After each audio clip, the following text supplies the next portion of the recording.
Okay, Hare Krishna. Welcome everybody. Today we're going to continue 14th chapter. We're going to cover slokas 14.10 to 14.18. These are another set of very powerful lessons. Very technical, but I'm going to try and make it as simple as possible. And before we begin, I'll say the prayers to Guru and God.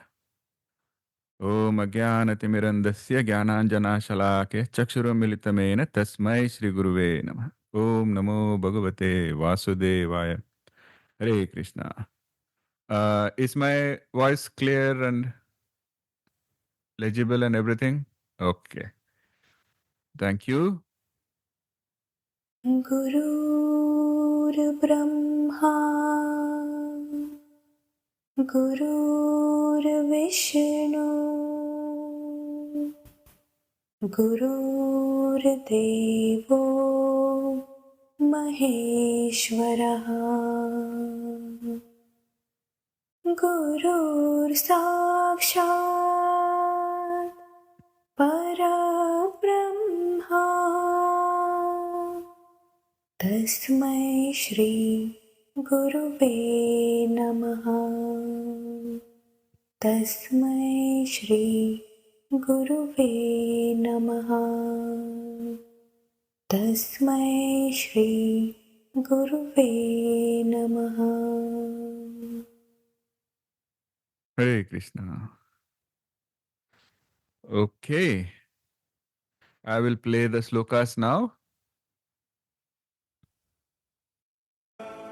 रजस्तमश्चाभिभूय सत्त्वं भवति भारत रजः सत्त्वं तमश्चैव तमः सत्त्वं रजस्तथा सर्वद्वारेषु देहेऽस्मिन् प्रकाश उपजायते ज्ञानं यदा तदा विद्याद् विवृद्धं सत्त्वमित्युत लोभः प्रवृत्तिरारम्भः कर्मणामशमः स्पृहा रजस्येतानि जायन्ते विवृद्धे भरतर्षभ अप्रकाशो प्रवृत्तिश्च प्रमादो मोह एव च तमस्येतानि जायन्ते विवृद्धे कुरु नन्दन यदा सत्त्वे प्रवृद्धे तु प्रलयं याति देहभृत् तदोत्तमविदां लोकानमलान् प्रतिपद्यते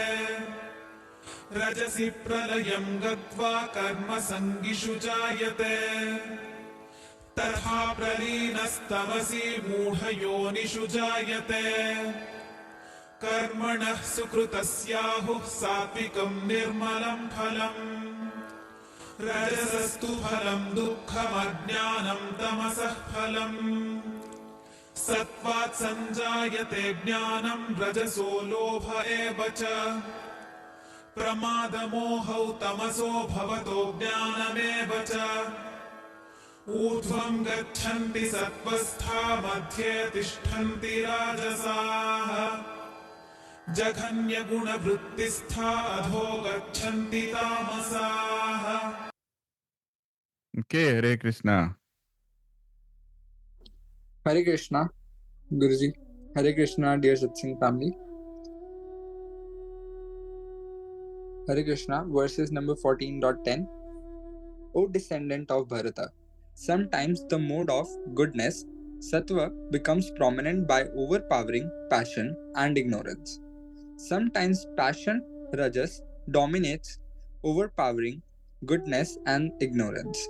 And at other times, ignorance, tamas, prevails, overpowering goodness and passion. 14.11. When in this body, all the senses get illuminated by knowledge, then one should know that goodness has become prominent. 14.12. O best of the Bharatas, when the mode of passion becomes prominent, greed, excessive activity, the undertaking of many actions, restlessness, and intense desire arises. O descendant of Kurus, when the mode of ignorance increases, darkness, inactivity, negligence, and delusion arises. 14.14 When one dies with predominance of sattva, the embodied soul attains the pure worlds of the wise, who know the highest truths. 14.15 When one dies with predominance of rajas, they are reborn among those engaged in fruitive activities. Similarly, dying with predominance of tamas, ones take birth in the wombs of the deluded. 14.16 It is said that actions performed in the mode of sattva results in purity. Actions done in the mode of rajas results in misery, and actions performed in the mode of tamas results in darkness. 14.17 From the mode of sattva arises knowledge, from the mode of rajas arises greed, and from the mode of tamas arises carelessness, delusion, and surely ignorance as well. 14.18 Those situated in the mode of goodness gradually go upward to the higher planets. Those in the mode of passion live on the earthly planets, and those in the mode of ignorance, abiding in the lowest qualities, go down to the hellish worlds. Hare Krishna.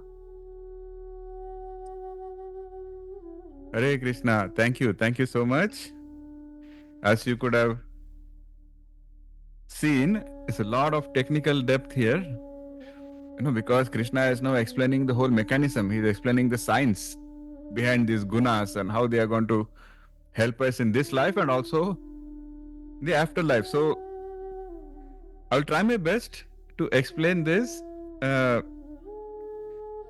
a lot to cover, so I have not been able to add a story or something, but I'll try to do it next time in the next session. But today we do have a lot to cover, so I hope you are able to retain whatever we cover today. So, as we discussed previously in the previous set of slokas, here we are focusing on the gunas and the dynamism, the interaction between the gunas. Because, as Krishna explained, these gunas, they are the fundamental constituents of Prakriti. So we discussed Prakriti and Purusha, and what is Prakriti? That is pretty much made up of these gunas. And why are we studying about gunas? Because they influence every aspect of our existence. So in other words, our mental state, the kind of actions we perform, the kind of desires we have, the kind of spiritual progress we get, how we look at life, what is the experience of life we have. So Krishna is explaining all of that pretty much boils down to which guna is active to which extent in you. Isn't that such an empowering knowledge to have? So now some very important thing that we need to also understand based on the teachings here is, see, one of the questions that we can ask when Krishna says that a lot depends on the gunas, in other words, which guna is existing in which quality in a given person, that is what determines everything about that person. So does anybody have any questions there so far? Does it seem very straightforward? Okay, you're all a bunch of extremely excellent students. Nobody had a question, but I had some tough questions in another batch. So the question that comes naturally to some people is, but then why is it that the gunas are different for each person? Like, why is it that, or what determines that? Who decides, like when you are born with a certain combination of gunas. Everybody is born with a different, so then who decides that? So that question usually comes. So I want to proactively answer that. It is not, I would just say in short that it is a cumulative influence of our actions and sanskaras from multiple lives. So the gunas that were predominant in us at birth, and from that point it started, it all was a continuum of where you left it in the previous birth. If you remember, Krishna had said that spiritual knowledge is the only thing that is going to come with you.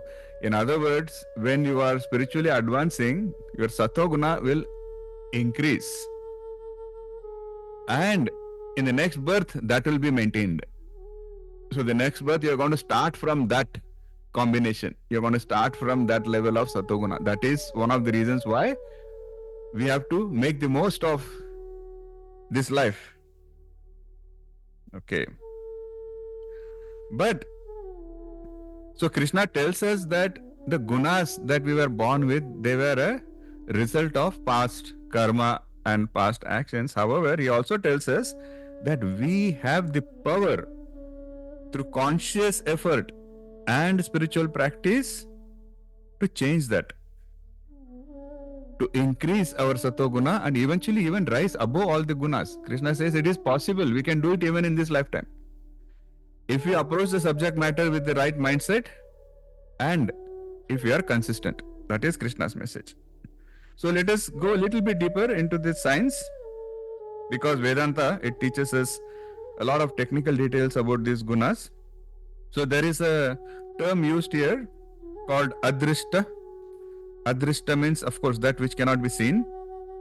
So in other words, the gunas that we started the life with, we say that the reason is adrishta, because it was based on a past life, based on many things that we couldn't see, that we cannot see now. Very important. So in other words, what kind of birth we have, what family we are born into, what kind of environment we are born into, what kind of tendencies that we carry when we are born, it is all influenced by adrishta. It is all influenced by things that we cannot see now. Doesn't mean it doesn't exist. It just means we are not able to perceive it now. So sometimes we feel perplexed. Sometimes we feel confused, why it is happening. But it is a continuum. That is why Krishna had said that life and birth, they are a continuous flow. It's a process. It goes on endlessly. Do you remember Krishna had told us in the previous set of shlokas how each guna binds us? They create bondage, all three gunas. He said like sattva guna binds us through happiness, sukha. Rajo guna binds us with desires and activity. Tamas binds us through ignorance, inertia. We studied all of that. But what we are going to study now is that, no, this is not fixed. In other words, say today, right now, if we have to measure the gunas active in each one of us, and let us say give a number. Let us say sattva guna is, I hope we all have some sattva guna. So let's say sattva guna is 100, rajo guna is 500, tamo guna is 1000. But it doesn't mean that it's going to stay the exact same. If you measure it next week or if you measure it the week after, it could have changed. Why? This is because of two reasons. Two primary reasons. Many reasons, but two primary reasons. First reason, according to the Vedantic knowledge, the gunas themselves are always competing. This is what Krishna has explained in 14.10, where he says that sometimes sattva guna tries to overcome the other two gunas. Sometimes rajo guna tries to overcome. Sometimes tamo guna tries to overcome. In other words, the gunas themselves, they are fighting for dominance within us. Okay? But then who do you think is going to win? It is that guna which you are consciously feeding the most. It's always going to have the best chance of winning. The competition is not because of you. The competition is inherent nature of gunas. Where each guna, they want to get prominence, predominance. But which guna manages to get the dominance, it depends on how we, our free will, what we do, which guna are we consciously feeding. This is very similar to the good dog, bad dog example we studied a while ago. So it keeps fluctuating. In other words, just because right now you have sattva guna predominant in you, doesn't mean you can say, oh, I'm done. I've accomplished what I want to accomplish. And then you keep your beads aside, you keep your Bhagavad Gita aside, and you say, okay, now I will go party because I've managed to get sattva guna predominant. You see the folly, because it is dynamic. The gunas are always competing, And if we are not careful, if we are not consistent with our positive practices and positive lifestyle, sattva is not going to remain dominant. Whichever other guna you feed will become dominant. That is why, yet again, what is important? Who is going to tell me what is important in spiritual practice? Simranji, what is important? Consistency. Yes, thank you. Consistency. Okay. So does it now make sense? One more perspective on why Krishna says Ananyas chintayanto mam ye jana paripasate. He doesn't just say chintan, he says ananya chintan. Because you cannot say, chintan one day, manthan the next day, and chinta the third day. It's not going to work. So that is yet another angle to that whole thing. Okay, and then we talk about, or Krishna talks about, the importance of food and environment. Another very, very important topic which will keep repeating throughout Vedanta. And especially in Bhagavad Gita, Krishna has repeated this a few times. So there is this very powerful Upanishad called Chandogya Upanishad. There is one statement that says, Annamayam hi somya manaha, which means the mind is made of the essence of what we eat. It's very powerful. It doesn't say your body is based on what you eat. It says your mind is made based on the essence of what you eat. So at a gross level, what you eat at a gross level impacts your gross body. But the subtle part of that food, which is called as the essence of that food, impacts the essence of you. Okay, so if the food is tamasic, your mind becomes tamasic. If the food is rajasic, the mind becomes rajasic. There is no workaround. That is a law. It's a law. If you mix sodium and chloride, it will become sodium chloride. You cannot, not make it happen. It's going to happen because that's a law. These are all laws of how it works. So even in the Western philosophy, they say we are what we eat, but that is still at a gross level. Here Vedanta tells very specifically that the essence of that food impacts the essence of you. So the essence of that food is what determines how your mind is. Okay. Manaha. What else impacts the mind? The activities. What activities we engage in, what company you keep, satsanga. That's why it's so important. Maintain satsanga. What kind of media we consume. So some of us have this habit,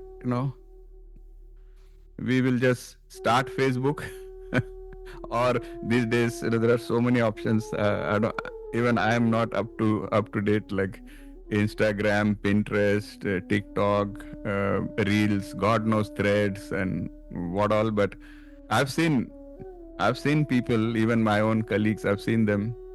They will look happy, normal and everything, and then they take out their phone, they will click on one something. So they wanted to check just one something, and then the famous scrolling, once that is done, their fingers become very active and they keep scrolling, and before you know, they have spent like an hour or 1.5 hours, and you can see that they're visibly looking not happy. Sometimes they smile, sometimes they frown, sometimes they're thoughtful, but in the end, what the message is, even the media that we consume, you are doing nothing. You are just you are not doing something bad, or you are not doing something rajasic, but what you are watching is rajasic, let us say, or what you are watching is tamasic. That also impacts. And it is more important in this generation because thankfully in olden days there was no such thing, so people had to really go to a bad place to see bad things. But here you can sit in the best possible place and still watch the most horrible of things. So we have to be very careful about the media that we consume. And if you remember, Krishna also spoke about the 9 gates, Navadvara Puri. He said the 9 gates: 2 eyes, 2 ears, 2 nostrils, the mouth, and so on and so forth. So the teaching that we learned, this was back in 5th chapter, Sarva Karmani Manasa. If you remember, that is how it goes. Tanyasyaste Sukam Vasi Navadvare Pure Dehi naiva kuruvan karayan. There Krishna said that if you have renounced all actions mentally, then you can live happily in the city of the nine gates. See, basically what we are trying to say is that the soul is temporarily residing in this city of nine gates. Now, you can maintain inner happiness if you are renouncing the sense of doership and attachment to results, because it is these which are creating that bondage. So if you put it the other way, the lesson is that you have to try to be more of an observer of the gunas rather than becoming a puppet, rather than becoming a victim, rather than coming under control of those gunas. If you can be the observer, that is why what Krishna said in the previous chapter, awareness and mindfulness. No? See, sometimes if you just say, what can I do? I always get angry. Then that means you are a victim.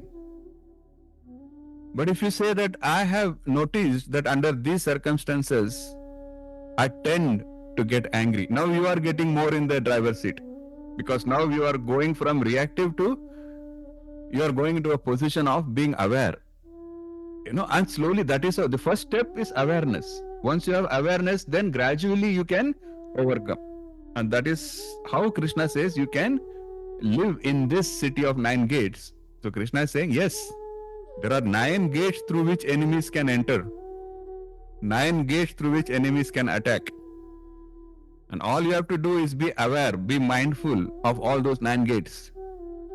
And that way, you can maintain the security of your city and you can have a happy, fulfilled life. It seems very simple, but it is. This is all we need to do. And so Krishna is saying, okay, I have told you that you have to maintain awareness. So how can you be aware? Like, what are these symptoms? Like, how can you tell that looks like my sattva guna is increasing or looks like my rajo guna is increasing? How can we tell that? So then Krishna is giving us some tips there. So he says, when goodness or sattva guna is predominant, what happens? Prakasha, means illumination happens. Where all the senses, they will work very harmoniously. What that means is, you will be able to perceive things more clearly. I'll tell you something interesting. It's a very simple observation, so it may resonate with some of you. Many years ago, I used to be a professional photographer. That was one of my other passions apart from everything else I do. And one thing I repeatedly noticed is many times I will show a very beautiful scenery or a landscape, and some of my friends or some people will ask me, wow, it's so beautiful. Ye kahan se liya? Like, where is it? And I will always feel surprised because many times the people asking, it is right in their backyard. Or sometimes I have taken pictures of a person's backyard and he is asking me, if photo kahan ka hai? So what it implies is, many times we are walking through life like a zombie. How many of us really appreciate how the leaves flutter when there is a mild breeze? How many of us notice how the water has a gentle ripple?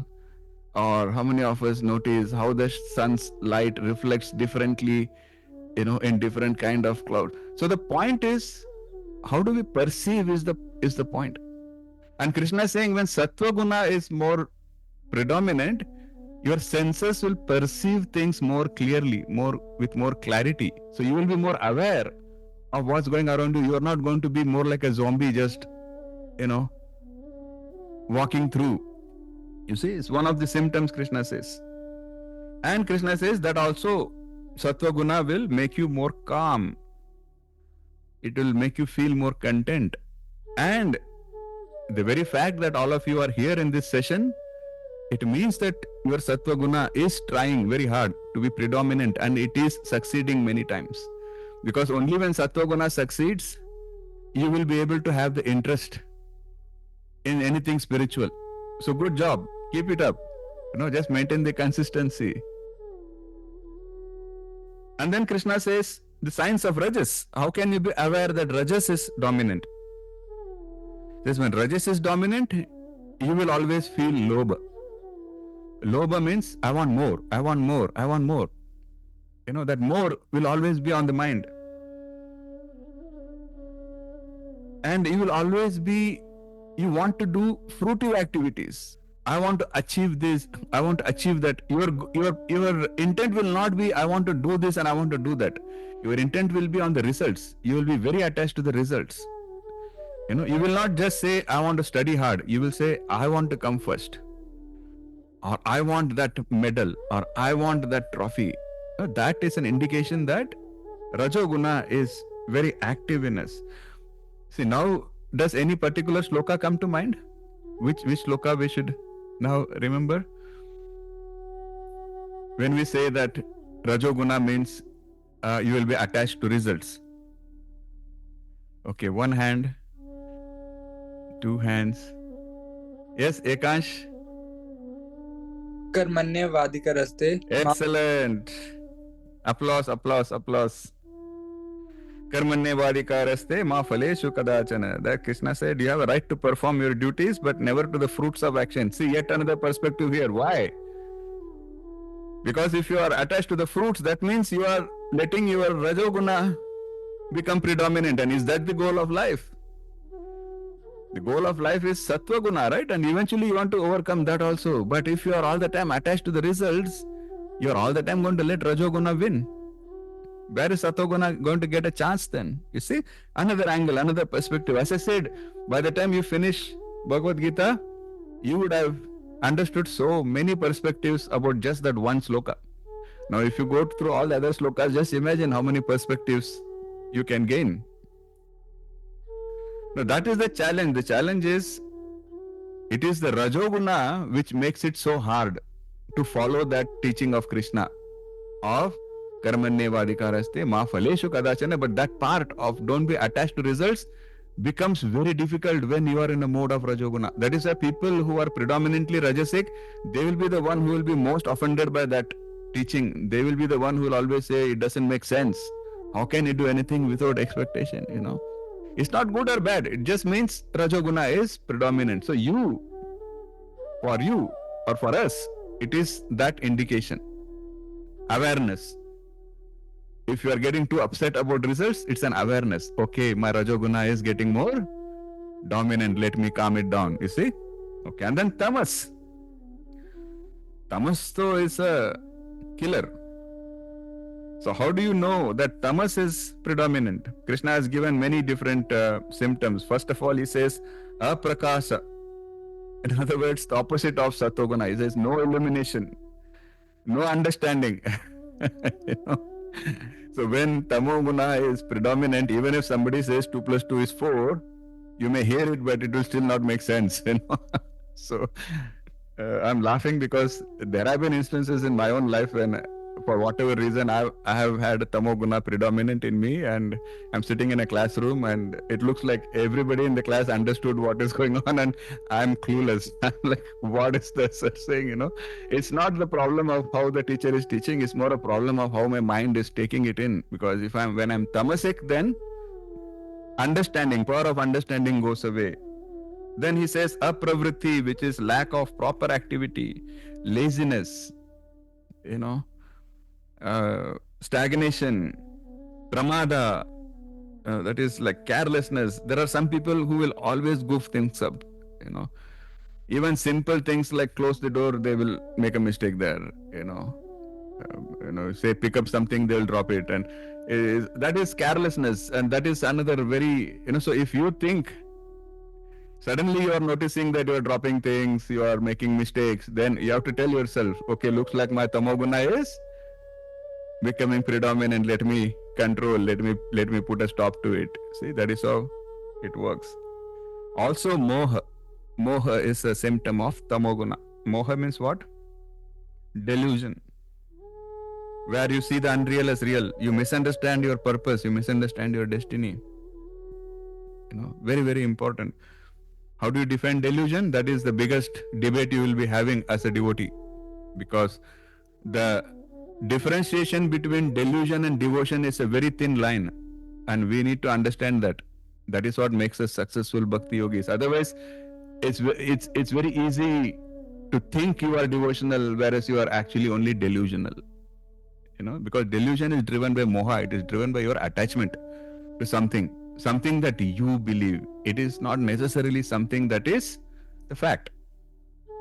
So in other words, if you come across or if you become aware that all the time we are talking about I think, I feel, I believe, my opinion, my this, then tell yourself that is moha. And that means my tamoguna is getting predominant. Let me put a check. If you are not tamasic, you are going to ask, what is the fact?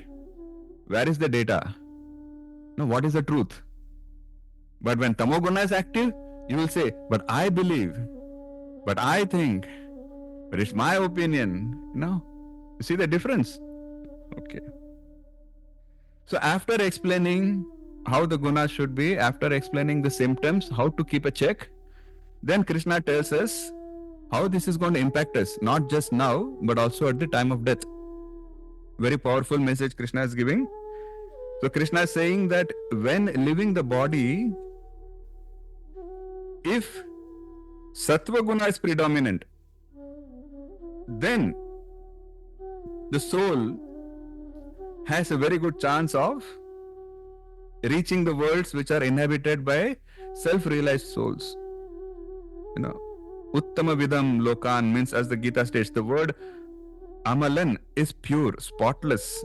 That indicates that these higher realms or births, they offer excellent opportunities to continue on the spiritual path. Make more continuous progress till you reach the goal. Very important. Because such births, for example, there are some people who are born to rishis. Rishi munis, yogis, people are born. And who gets such births? They are the people who have already had sattva guna predominant when their soul left the body in the previous birth. Okay. Whereas if rajoguna is predominant, then we are going to be, what does it mean rajoguna is predominant? That means we are attached to results. We are pretty much still in the mode of fruitive activities. That is what is known as karma sangishu. He says such births, you will get births where you will have more opportunities for such fruitive activities. If that's what you want, Krishna says you will get it. So you will keep eating fruits if that is what is you want. But is that the goal? That's the question. Because you can keep eating fruits, but because you are not in satoguna, because you are still in rajoguna, it's very possible that tamas overtakes rajoguna. It's very easy and you will not even realize. And what happens if tamas is predominant? That is a very problematic, because then you will be born in muda yonishu. Yoni is womb, muda, you know what muda is, deluded. So if tamoguna is predominant, then the next birth is going to be in wombs of deluded people, ignorant people.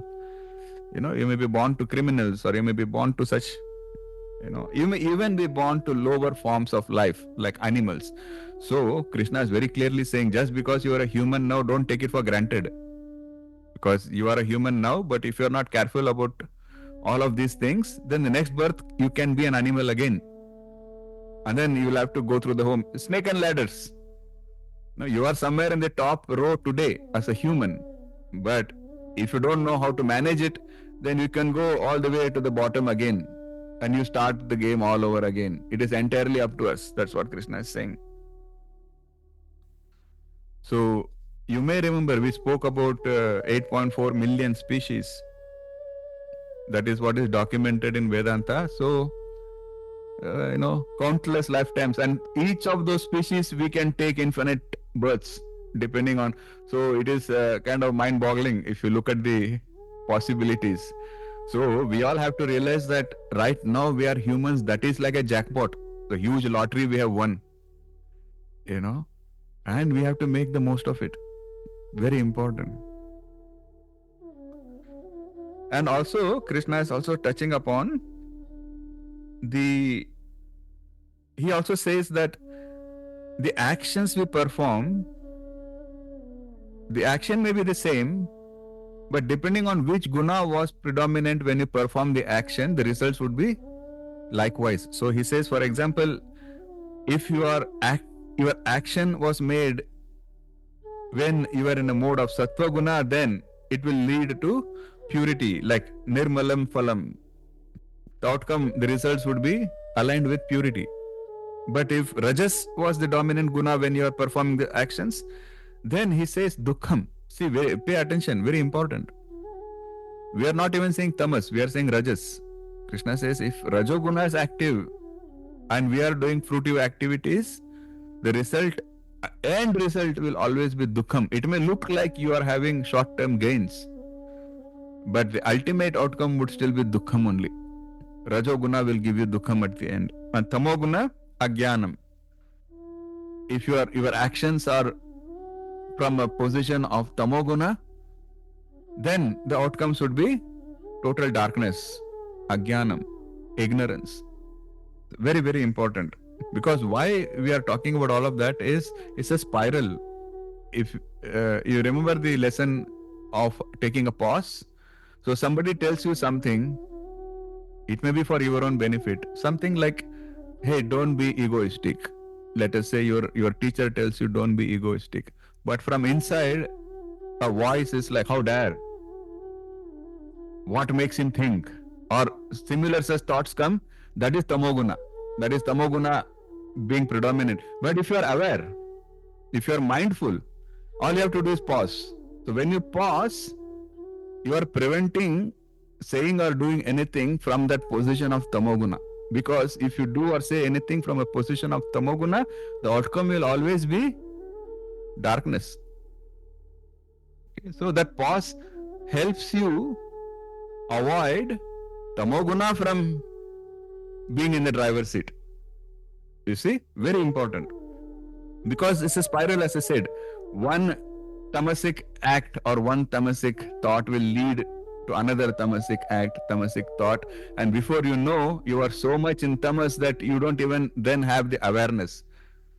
Because as we just discussed, when tamoguna is predominant, you will be like a zombie. There will be no awareness, there will be no perception.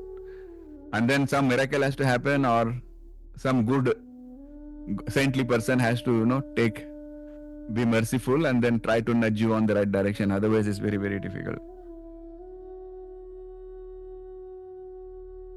So, fluctuation of gunas, again, Krishna has reiterated that aisa nahi hai. It's not that, doesn't matter which guna, sattvic, rajasic or tamasic, it doesn't matter. It is not going to be permanent, because the gunas themselves are competing with each other, and also circumstances keep changing.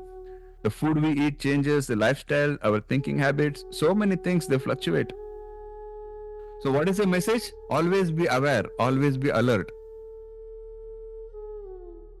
So all these teachings, they are just empowering us. It's not trying to threaten us or scare us. These teachings are trying to empower us so that we choose the sattvic always.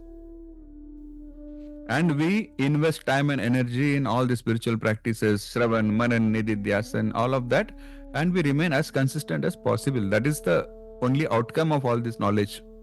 How we have to use that knowledge. As I said, human birth is very, very precious. It's a gift given to us. Like in Hindi, there is a saying, Bandar ke haath mein varmala. What is going to happen if you give a beautiful garland made of exotic flowers, you give it to a monkey? It cannot appreciate the beauty. It is just going to rip off the garland and, break the flowers and throw it all around. Just like that, if we are not able to appreciate this human birth, then we are behaving just like that monkey which got a garland. So let us be very mindful, and let us always be grateful that we have this human life and it is so precious, and make the most of it. Don't squander this human life in just sense gratification and enjoy. That's just pointless, because a lot of us have already lived many decades on this planet. Okay, tell me, when was the last time you felt like, I'm totally content, I'm totally satisfied, I've enjoyed as much as I have to enjoy, I'm done, I don't need any more enjoyment? I mean, if you feel like that, I mean, you are already elevated person, right? But that is the message right there. Some people say, I like to, party. I want to enjoy a party. But ask that person, how many parties have you already done? When are you going to, or when have you ever felt like I've had enough parties, I'm content? Or somebody says, whatever, you get the message. The message is that enjoyment, you can never be done. No, you will always be running. So that cannot be the goal. So we cannot engage in that pursuit, is the message here. Make the most of human life and spend as much energy as possible on the right pursuit. How many of us remember a concept we studied earlier called momentum of thought? Okay. Okay, 2, 3 people. Only 3 people remember momentum of thought? Okay. Lakshmi ji. Simran ji, what was momentum of thought? If we keep thinking, one thought will give rise to another, and then we cannot stop. Okay. Lakshmi ji, what is your It's like understanding? a relay. Okay. For me, you have to pass everything, give a pass, and then Okay. that pass will make you to then replace the thought with the Krishna Nama. Okay, Japa. okay, okay. Excellent, excellent. Thank you. Asha ji? If you think for 17 seconds for something, it becomes in your subconscious mind. It picks. Applause, applause. Please, everybody, applaud. Excellent. Thank you so much. You remembered that. So that was a concept we studied. You are all right. What Simranji said is also right. What Lakshmiji said is also right. However, the particular teaching we are trying to recollect is momentum of thought, because everything has momentum. See the cricket ball, if you hold it in this hand and if you just put it on this other hand, nothing is going to happen. I mean, it's nothing. It's fine. But if the same ball the bowler is throwing at you, and then you put the same hand in front of it, you're going to get badly hurt. So what changed is that ball, it has gathered so much momentum. Momentum is basically mass into velocity. So that ball with that particular speed, when it gains momentum, it becomes very lethal. And when it becomes lethal, it is so much hard to stop it. If you drop a ball from here, it is very easy to stop it. But if a bowler is throwing the same ball, you cannot stop it.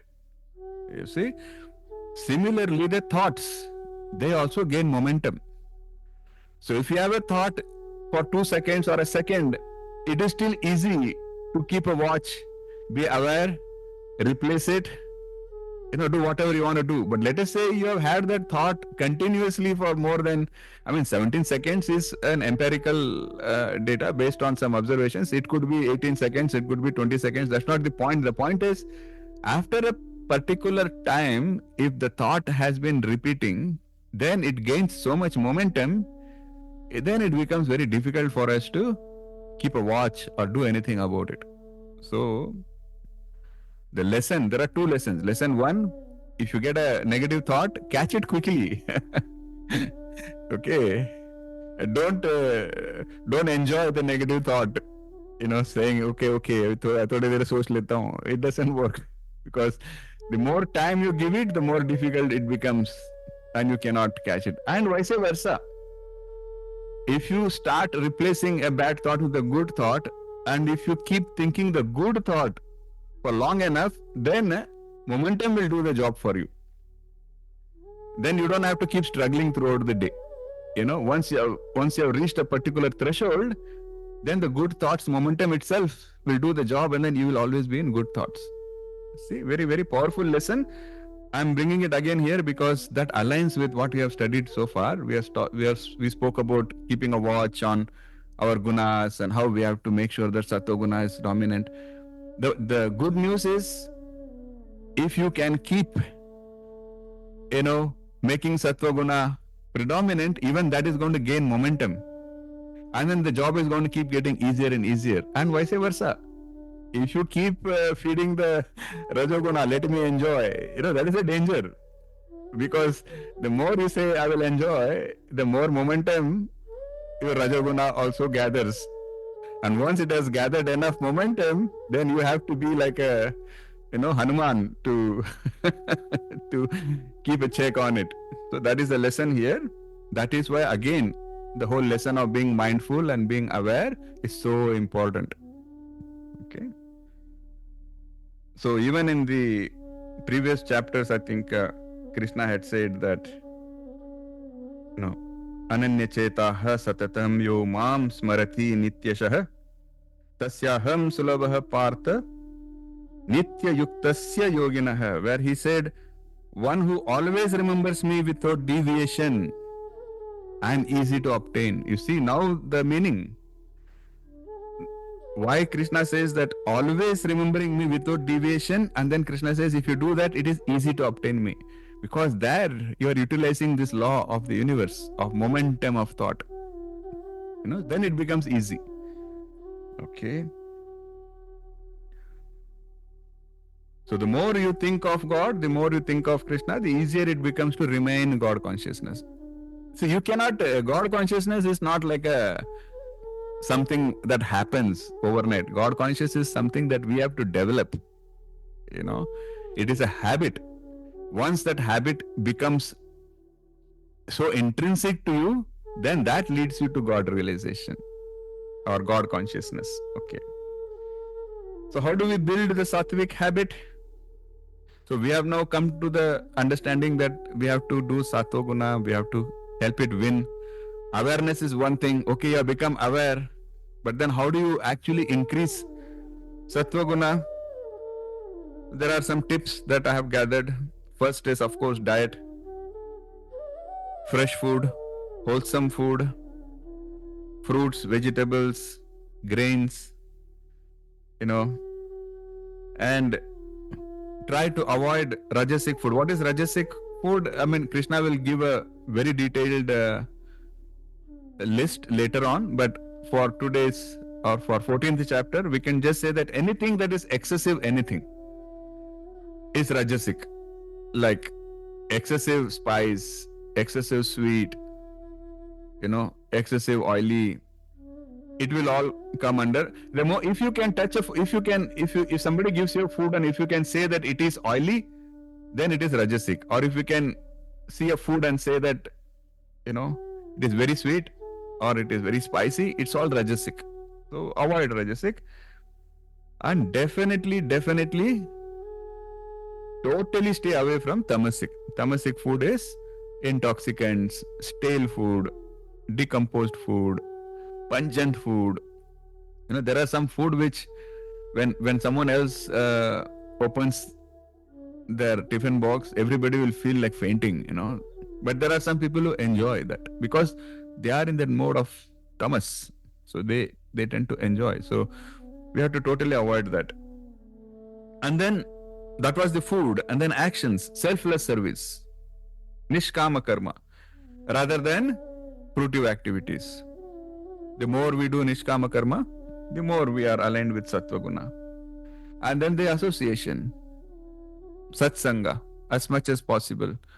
So right now what we are doing, we are spending an hour a week in satsanga, and the remaining 6 days and 23 hours, we are in our own sukha sangha.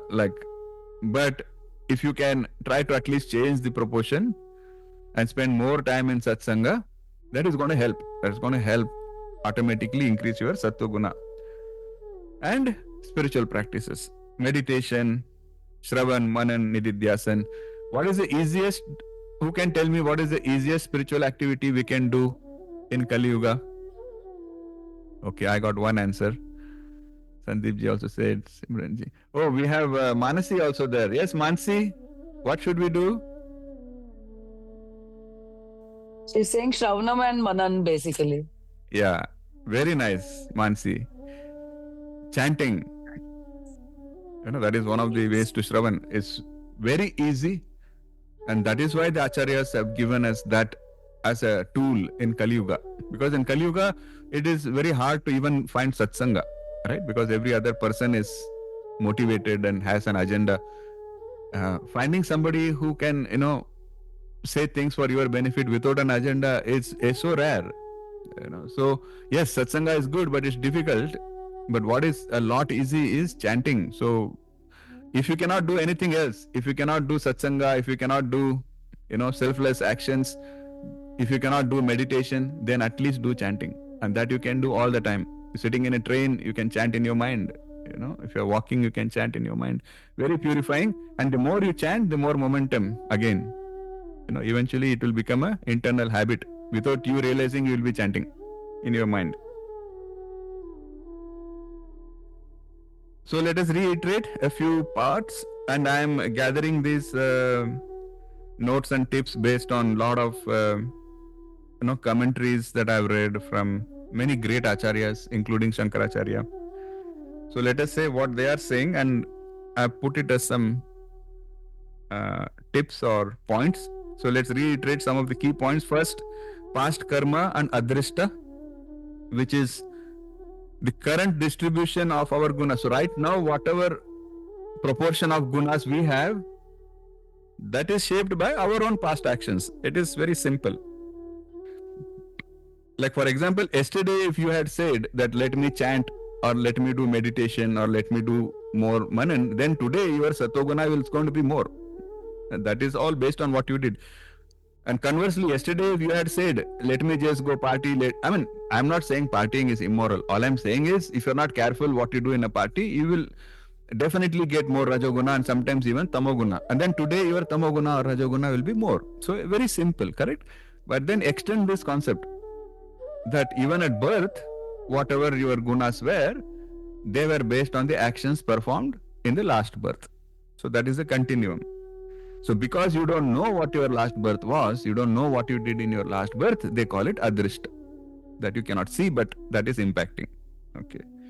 And then we saw the binding nature of gunas. We saw how all gunas create bondage in different ways, including sattva guna. We said sattva guna binds us through what?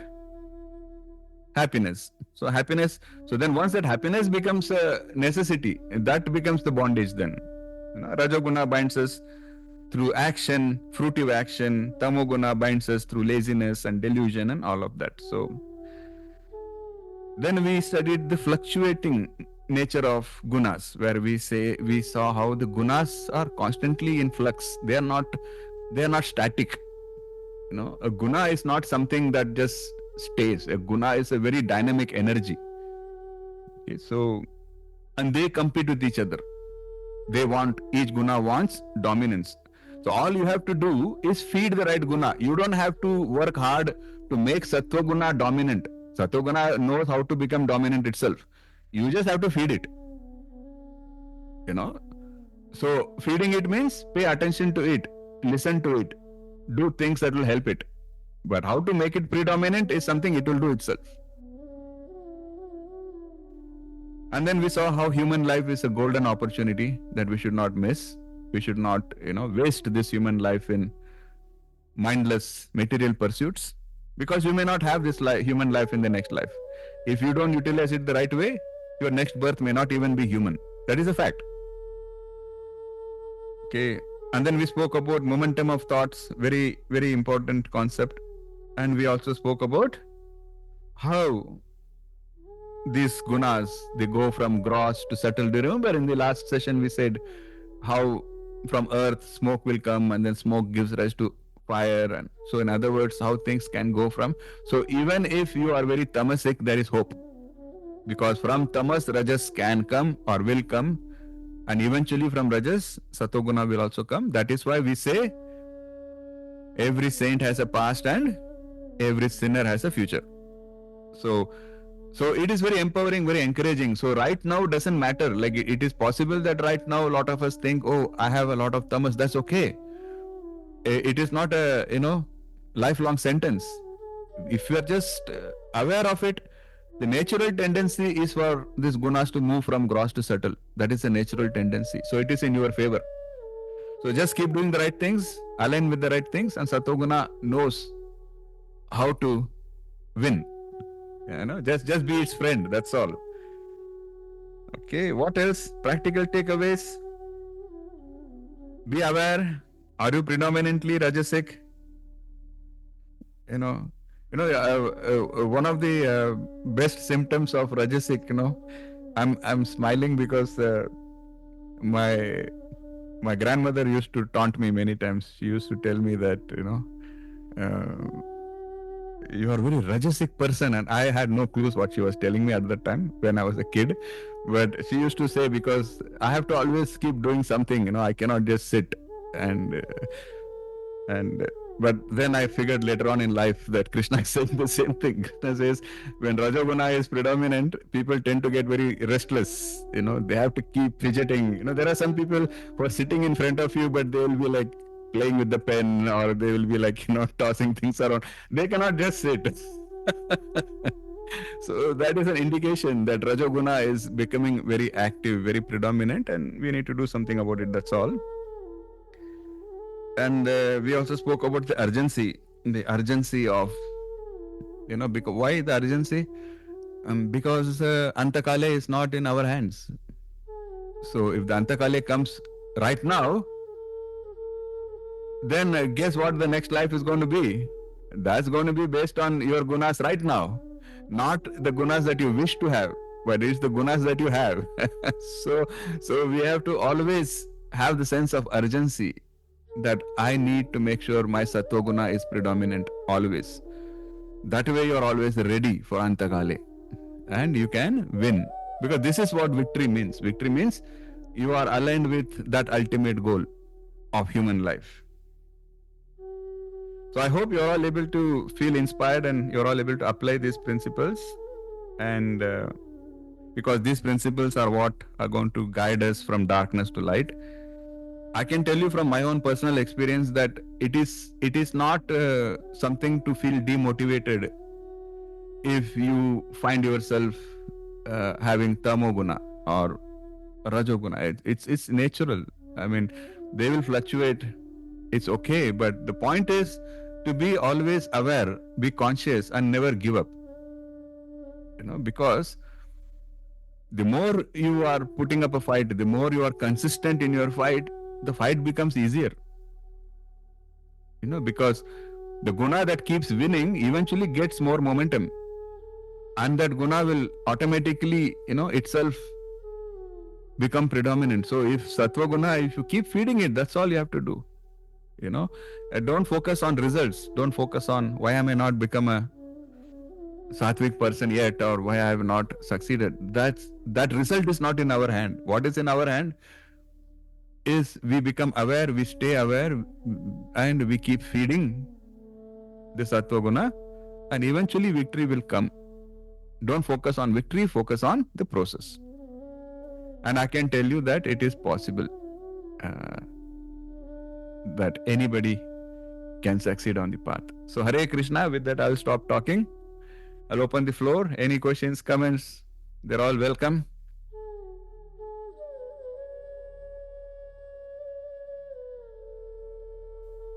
Yeah. Yes, Sandeep ji. So we learned that if tamoguna is high, we may enter the lower form of life. But once you enter that, how this evaluation will happen? Because awareness will not be there on which guna to increase and which guna not to increase. How it will come back to the higher form of life? Excellent question.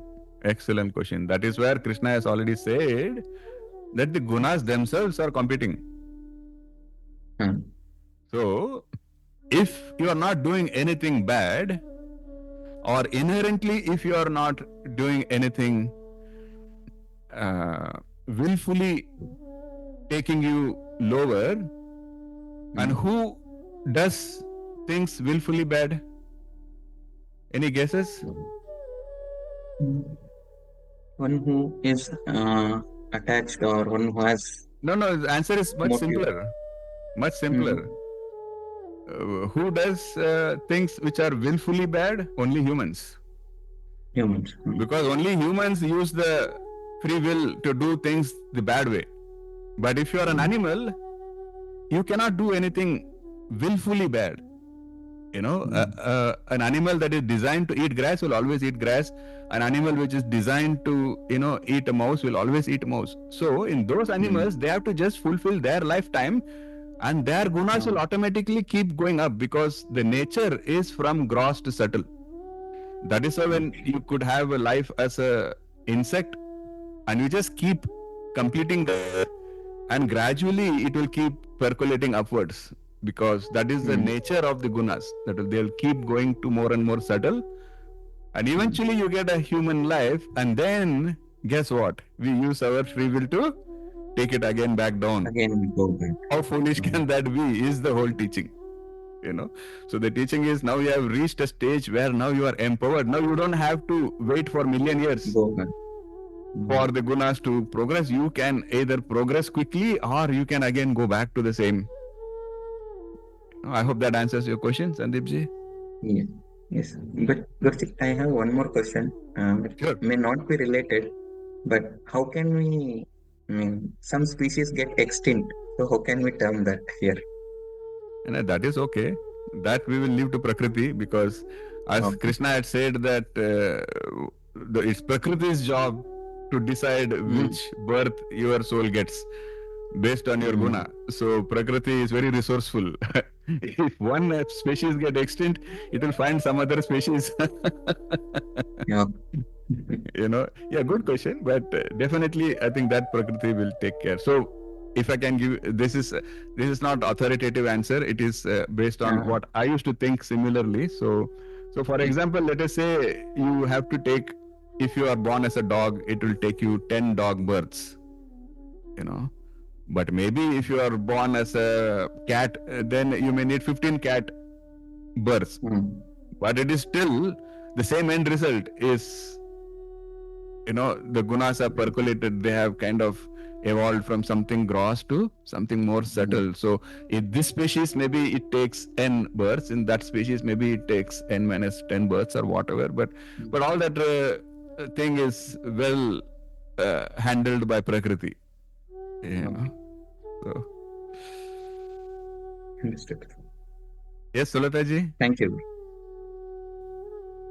So these 400 levels of consciousness which we had learned about is because of this multitude of proportions of these gunas in various levels, isn't it? Yes. So we said 8.4 million species. Out of that, 400,000 is humans. So even among humans, there are 400,000 levels of consciousness, starting from the lowest, who are called as Chandals, going to the highest, who are the self-realized elevated souls. And the difference between them is these gunas. You are very right. So Sorry, sir.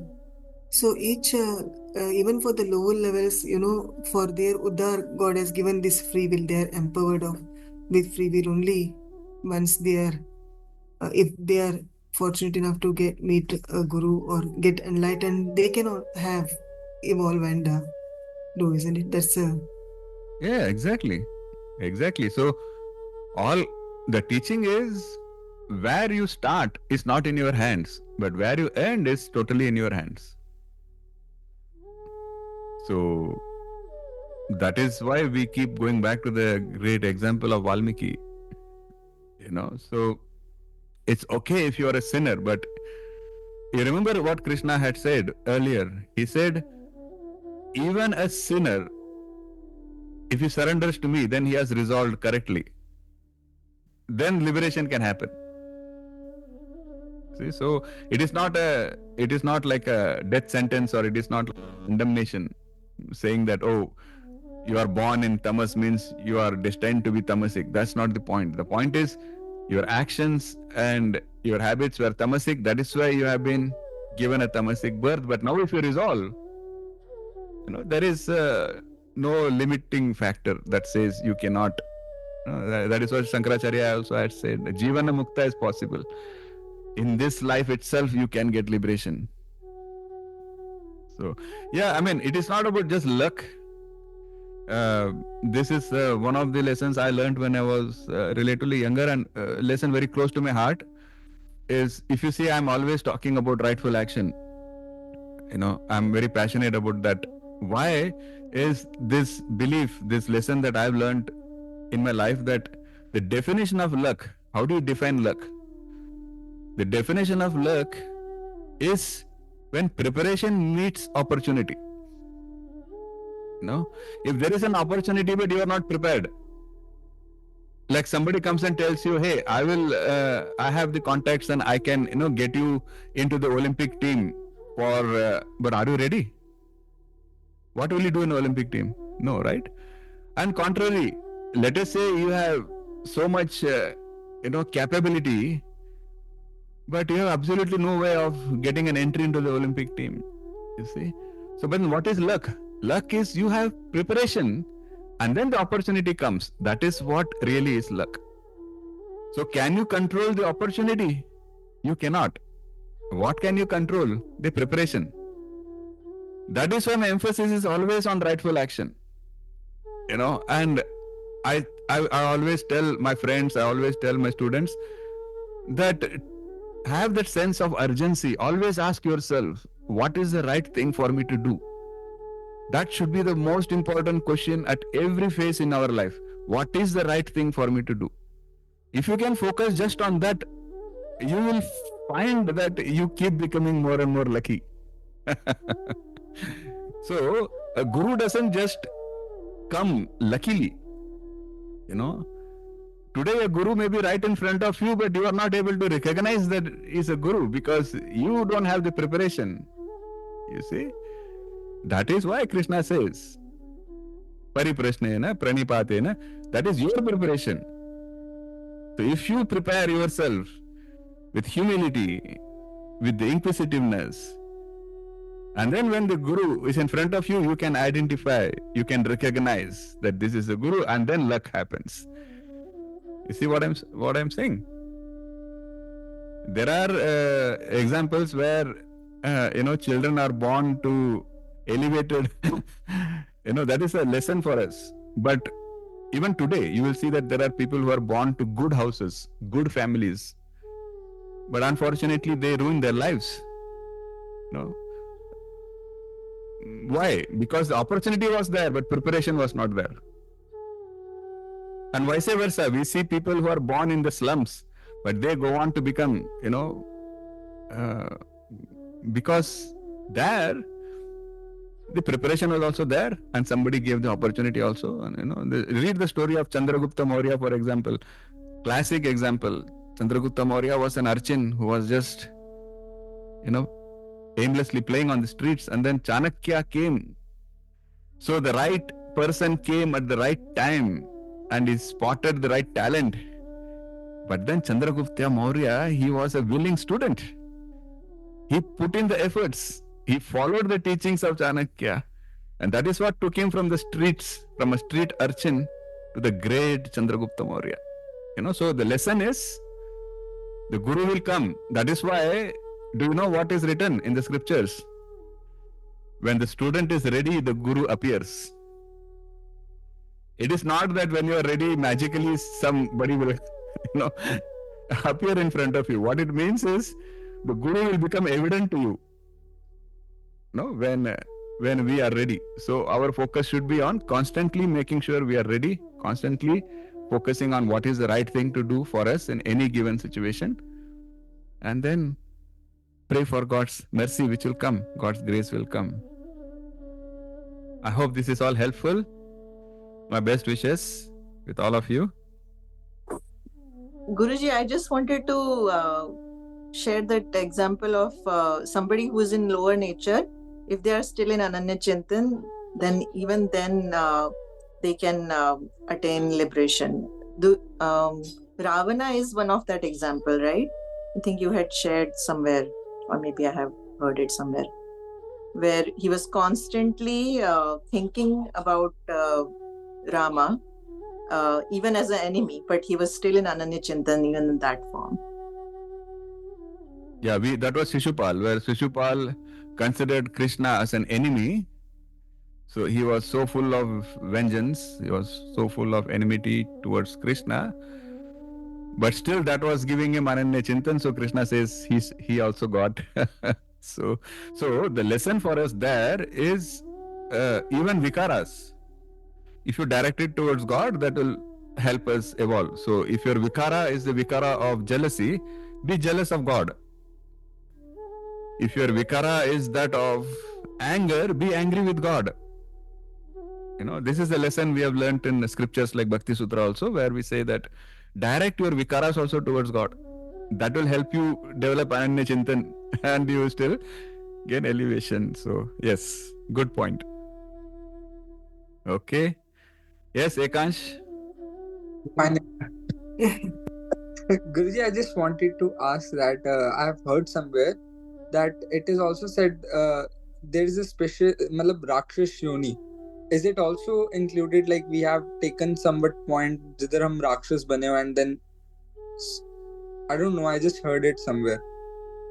Yeah, these are all yonis. Krishna himself has says demonic wombs.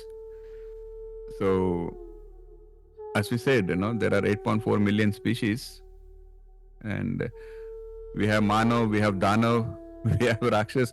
All of that exists. So what we have to make sure is we follow the teachings of Krishna, always be aware, be mindful, align with goodness all the time. You may not succeed all the time, but you should not give up. You should always try all the time. And just let go of pride, and I think that's pretty much it.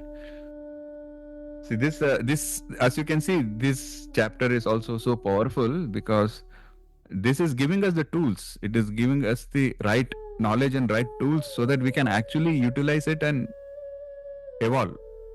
Very important. Okay, so Hare Krishna, thank you so much. My best wishes with all of us.